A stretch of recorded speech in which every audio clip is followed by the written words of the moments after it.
Naririto na naman po tayo sa isa na namang kwento mula sa Sementadong Kalsada.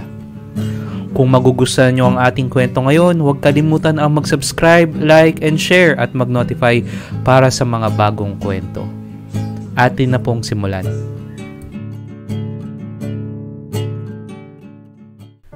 Sa karatig kalsada ng Sementadong Kalsada, may isang village guard na nangangalang Mang Kanor. Sa bawat araw ng kanyang pagbabantay, hindi mawawala ang kanyang pangongolekta. Bawat sasakyan na dumaraan sa daan, bawat tao na naglalakad sa kalsada, lahat ay hinihingan niya ng bayad. Dadaan ka? 20 lagay mo. Ang maririnig mong sabi niya sa mga bawat dumaraang sasakyan. Kahit mga taong dumadaan lamang at mga taong naglalako ng kanilang paninda, hindi ligtas sa kanyang pangongolekta. Sa umpisa, tahimik lang ang mga tao at sumusunod sa kanyang kahilingan. Ngunit sa paglipas ng mga buwan, dumami na nga ang mga nagrereklamo.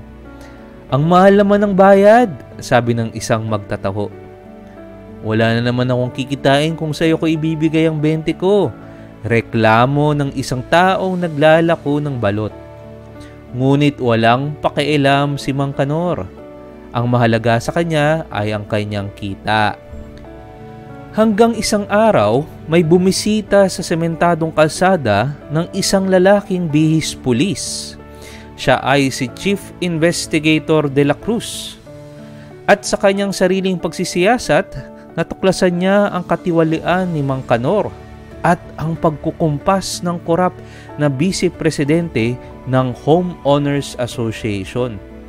Determinado si Chief Investigator de la Cruz na ipahayag ang katotohanan at kumilos upang magdala ng hustisya. Sa pagkakataong iyon, nagtipon-tipon ng mga tao sa plaza. "Tama na!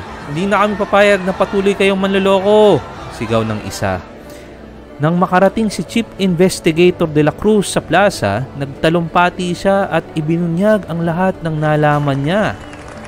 Pinanindigan ng mga tao ang kanilang karapatan at hiniling na palitan ang korap na vice-presidente at tanggalin na nga si Mang Kanor sa tungkulin.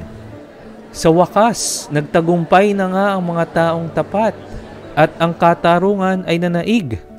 Sinibak si Mang Kanor sa kanyang posisyon bilang village guard at ang korap na vice-presidente ay pinalitan ng isang taong may malasakit sa kanila.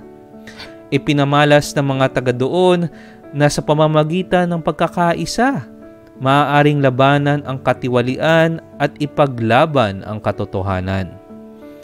Ngunit sa kabila ng tagumpay, ano kaya ang magiging susunod na kabanata sa kanilang kwento?